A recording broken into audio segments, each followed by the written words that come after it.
ওয়ার্ল্ডমেক নিউজে আপনাদের স্বাগত জানাই। এই মুহূর্তের সবচেয়ে বড় ব্রেকিং নিউজ দিয়ে আমরা শুরু করছি। বিস্তারিত তথ্য জানতে আমাদের সাথেই থাকুন। নন্দীগ্রামের পর এবার ডোমজুর অভিষেকের উদ্যোগে শুরু হচ্ছে সেবাশয়। বিনামূল্যে কি পরিষেবা মিলবে জানুন বিস্তারিত খবরে। তোলাবাজির টাকা না দেওয়ায় বরানগড়ের ব্যবসায়ীকে প্রাণে মারার হুমকি, অভিযুক্ত তৃণমূল নেতা শঙ্কর রাউত। সবুজ সংকেত দিল নবান্ন, সাইবার অপরাধ রুখতে থানাসহ 60টি নতুন শাখা চালু করল লালবাজার। যুব সাথীর সঙ্গে করা যাবে নতুন লক্ষ্মী ভাণ্ডারের আবেদনও, কবে থেকে কোথায় ফর্ম ফিল আপ জানুন বিস্তারিত খবরে। এসআইআর শুনানিতে গড়হাজির 6 লক্ষ ভোটার, বাদ যাবে 80 লক্ষেরও বেশি নাম। পদ্মের পথে সিপিএম, নির্বাচনী ইস্তাহার প্রকাশের আগেই জনমত গঠনে চালু ওয়েবসাইট। 5 বছর এসআইআর নথি সংরক্ষণের নির্দেশ, ভুল থাকলে শাস্তিমূলক পদক্ষেপ, আধিকারিকদের হুঁশিয়ারি জ্ঞানেশ কুমারের। বাংলার জয়ে তারেক ভাইকে অভিনন্দন মমতার, বললেন সুসম্পর্ক বজায় থাকবে। ভোটের মুখে ময়না গেরুয়াগড়ে ধস, নৈতিক সিদ্ধান্ত নিয়ে তৃণমূলের যোগ প্রভাবশালী বিজেপি নেতার। ভাঙা পড়বে কৃষি ভবনের 100 বছরের মসজিদ, নয়া টেন্ডারে উদ্বিগ্ন অকাপ বোর্ড। অবসরের পর 20 বছর বই লেখা নিষিদ্ধ, নাড়াভাড়ে বিতর্কের পর নির্দেশিকার পথে কেন্দ্র। ভারত মার্কিন বাণিজ্য চুক্তি আবহে কৃষক নেতাদের সঙ্গে দেখা করলেন রাহুল, নাটক বলছে বিজেপি। বেঙ্গালুরুতে পরপর একাধিক গাড়ির সংঘর্ষ, মৃত্যু এক ছাত্রসহ 7 জনের। বাণিজ্য চুক্তি ঘোষণা হতে ট্রাম্পের ডাকে সাড়া, আদর্শ ভুলে বোর্ড অব পিসে অংশ নিচ্ছে ভারত। পেটে পরমাণু আগুন, বুকে সারিবদ্ধ যুদ্ধবিমান, এবার ইরানের পথে আমেরিকার জলদানব। 85% দৃষ্টিশক্তি হারিয়েছেন ইমরান, প্রাক্তন প্রধানমন্ত্রীর শারীরিক অবস্থা খতিয়ে দেখতে বিশেষ নির্দেশ আদালতের। আমেরিকায় পুলিশের গাড়ি ধাক্কায় মৃত্যু ভারতীয় পড়ুয়ার, পরিবারকে 262 কোটি টাকার ক্ষতিপূরণ। এতক্ষণ শুনলেন সংবাদ শিরোনাম, এবার জানাবো বিস্তারিত খবর। এসআইআর শুনানি শেষ, বাদ যেতে পারে 80 লক্ষের বেশি ভোটারের নাম। শনিবার ছিল এসআইআর শুনানি প্রক্রিয়া শেষ দিন। যদিও মুখ্য নির্বাচনী আধিকারিক জানিয়েছেন কার্যত শুনানি শুক্রবারে শেষ হয়েছে। এখন চলছে তথ্য যাচাই ও আপলোডের কাজ। সবচেয়ে বড় প্রশ্ন, কতজন ভোটারের নাম বাদ শেষ পর্যন্ত যেতে পারে।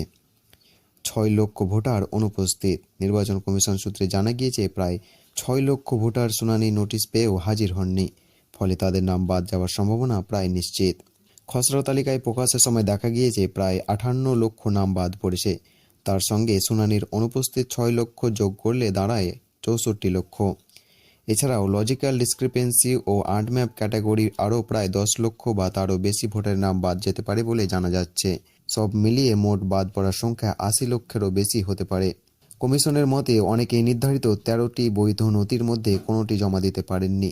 কেউ প্যান কার্ড বা পেপার কাটিং জমা দিয়েছেন, যা গ্রহণযোগ্য নয়, তাই তাদের নাম বাদ যাওয়ার আশঙ্কা। নাম বাদ গেলে ভোটাররা 5 দিনের মধ্যে জেলা শাসকের কাছে আবেদন করতে পারবেন। সেখানেও সমাধান না হলে পরবর্তী 5 দিনের মধ্যে সিও দপ্তরে আবেদন জানানো যাবে। আগামী 28 ফেব্রুয়ারি চূড়ান্ত ভোটার তালিকা প্রকাশের কথা। বর্তমানে স্ক্রুটিনি চলছে, সিও অনুমোদন দিলেই তালিকা প্রকাশ হবে।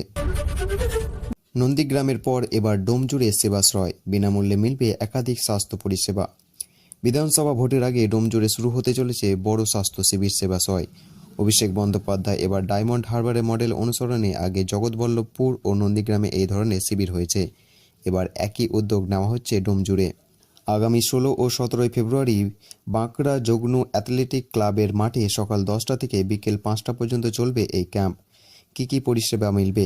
এই শিবিরে সম্পূর্ণ বিনামূল্যে চিকিৎসা পাবেন সাধারণ মানুষ। থাকবেন গাইনোকোলজিস্ট, জেনারেল মেডিসিন বিশেষজ্ঞ, কার্ডিওলজিস্ট, নিউরোলজিস্ট, শিশু রোগ বিশেষজ্ঞ, অর্থোপেডিক। শুধু ডাক্তার দেখানোই নয়, একাধিক পরীক্ষাও করা যাবে বিনা পয়সায়, যেমন সিবিসি, থাইরয়েড পরীক্ষা, lipid profile, KFT, sugar test. এছাড়া এক্স-রে ও ইসিজির সুবিধাও থাকবে। প্রয়োজন অনুযায়ী বিনামূল্যে ওষুধ, চশমা এবং শ্রবণ যন্ত্র দেওয়া হবে। ডোমজুড়ের বিধায়ক কল্যাণ ঘোষ জানিয়েছেন, রমজান মাসের কারণে আপাতত 2 দিন ক্যাম্প চলবে। ভবিষ্যতে নিয়মিতভাবে এই পরিষেবা চালুর পরিকল্পনা রয়েছে। হাওড়া জেলা যুব তৃণমূল সভাপতি কৈলেশ মিত্র বলেন, একটিও পরিবার যেন চিকিৎসা থেকে বঞ্চিত না হয় তা আমরা নিশ্চিত করব। প্রথমে ডায়মন্ড হারবারে এই সেবাশয় শুরু হয়, পরে নন্দীগ্রাম ও জগৎবল্লভপুরেও একই ধরনের মেগা হেলথ ক্যাম্প হয়। এবার সেই উদ্যোগ পৌঁছেছে ডোম জুড়ে। বাংলাদেশের জাতীয় সংসদ নির্বাচনের বড় জয় পেলেন বিএনপি জোট। ফলাফল স্পষ্ট হতে ভাবী প্রধানমন্ত্রী হিসেবে এগিয়ে থাকা তারেক রহমানকে শুভেচ্ছা জানান পশ্চিমবঙ্গের মুখ্যমন্ত্রী মমতা বন্দ্যোপাধ্যায়। এক্সে বাংলায় পোস্ট করেন তিনি বাংলাদেশের মানুষকে অভিনন্দন জানান এবং আগাম রমজানে শুভেচ্ছা জানান। পাশাপাশি লেখক তারেক রহমান ও তার দল অন্যান্য রাজনৈতিক দলকে অভিনন্দন। দুই বাংলা সম্পর্ককে আগের মতোই সুদৃশ্য থাকবে এই আশা প্রকাশ করেন তিনি। বাংলাদেশ ইলেকশন 2026-এ 300 আসনের মধ্যে 299টিতে ভোট গ্রহণ হয়। একটি আসনে প্রার্থীর মৃত্যুর কারণে ভোট স্থগিত ছিল। ঘোষিত ফল অনুযায়ী বিএনপি জোট 212 আসন, জামাত 77 আসন, ইসলামী আন্দোলন বাংলাদেশ 1 আসন, স্বতন্ত্র প্রার্থী 7 আসন। 2টি আসনের ফল এখনও ঘোষণা হয়নি বলে জানিয়েছে নির্বাচন কমিশন।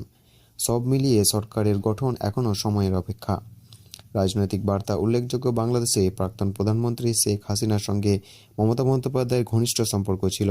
তবে নতুন সরকার গঠনে আবহে মুখ্যমন্ত্রী স্পষ্ট করেছেন দুই বাংলার সুসম্পর্ক বজায় থাকায় তার কামনা। এতক্ষণ শুনলেন বিস্তারিত সংবাদ।